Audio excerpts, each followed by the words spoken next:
Bonjour, comment allez-vous ? J'espère que vous êtes en pleine forme. On est déjà en mai, l'année file. Et c'est le moment pour moi de vous faire un épisode spécial annonce. Alors, que des annonces positives. Le podcast ne s'arrête pas, bien au contraire. Mais en avril, le podcast a eu 5 ans, déjà. 5 ans de haut et de bas. 5 ans d'enthousiasme, de fabuleuses rencontres, de loupés et de doutes. Ces 5 ans, j'ai envie de vous les raconter en détail. Alors je vais les faire un peu chaque semaine, à la fois en repartageant les épisodes phares, enfin en tout cas les épisodes qui pour moi étaient vraiment des épisodes phares. Il faut savoir que j'ai relu le script des 200 et quelques épisodes du podcast. Et vraiment je vous encourage à les réécouter, même si vous les avez déjà écoutés, parce que c'est une mine d'informations. Ils sont tellement riches, il y a tellement de choses. Et surtout, quand vous les avez écoutés, vous étiez dans un contexte. Aujourd'hui, vous êtes dans un autre. Et donc, vous n'allez pas forcément percuter, retenir les mêmes choses. Donc, c'est un petit peu ce que j'ai fait et que je vous encourage à faire. Je vais vous raconter aussi en détail les coulisses de ces 5 ans. Ce qui s'est passé derrière le micro. Je vous ai parlé d'enthousiasme, de rencontres, de loupés, de doutes. J'ai envie d'un peu les partager avec vous. Parce que vous en avez fait partie. Parce que vous, auditeurs et auditrices, avez été la source. Alors, pas de doute, ni de loupé, bien au contraire, mais de beaucoup d'enthousiasme, de beaucoup de rencontres, et vous allez voir tout ça. Donc ça se passera dans la newsletter du podcast, qui s'appelle d'ailleurs Les coulisses de l'entreprise de demain, dont le lien pour l'inscription est dans les notes de l'épisode. Je profite aussi de cette période pour faire un bilan complet du podcast. Donc je ne fais pas toute seule, je travaille avec une personne qui m'accompagne.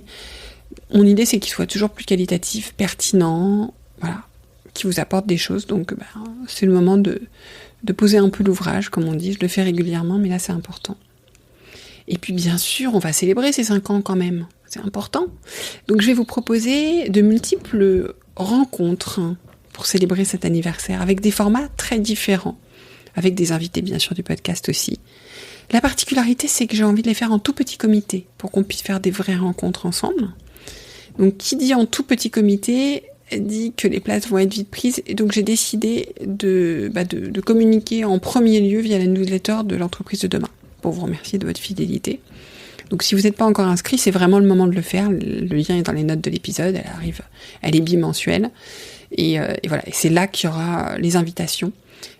Alors, bien sûr, étant en ce moment sur Paris, ça sera quand même essentiellement parisien, mais pas que. Je vais essayer d'en faire en province, mais pour ça, j'ai besoin de vous. Faites-moi signe, vous qui m'écoutez de la province. Échangeons, organisons quelque chose. Ça sera avec un plaisir immense que je viendrai à votre rencontre. Ensuite, pour pouvoir me consacrer pleinement à tout ça, j'ai décidé de différer légèrement encore la prochaine saison sur le leadership et l'authenticité. Alors les invités sont assez extraordinaires. J'ai commencé à la travailler déjà depuis 2-3 mois. J'enregistre encore des interviews. Je veux surtout vous proposer un format de saison extrêmement qualitatif, riche, avec des épisodes de synthèse, etc. Enfin bref, vous découvrirez tout ça. Du coup, ça me demande pas mal de temps. Et autre point important, vous savez, je vous en ai déjà parlé, que pour la pérennité de ce podcast, je vous le dis en toute transparence, je cherche et je trouve des partenaires pour qu'on puisse continuer, voilà, parce qu'il y a un moment donné, le loyer, les écoutes ne payent pas mon loyer, donc il faut aussi pouvoir en vivre pour pouvoir le continuer. Donc je suis en train aussi de chercher un partenaire pour cette saison et pour d'autres saisons aussi à venir. Donc voilà, donc tout ça prend un peu de temps, et donc on va le faire, mais pas tout de suite.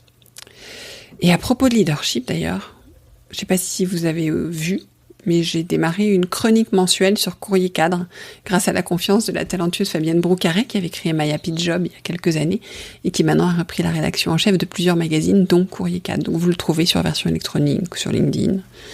Voilà, mes chroniques sur le leadership qui sont mensuelles. Et vous avez peut-être aussi remarqué que je viens de créer avec 4 autres podcasteuses du futur du travail un collectif qui s'appelle So Wow.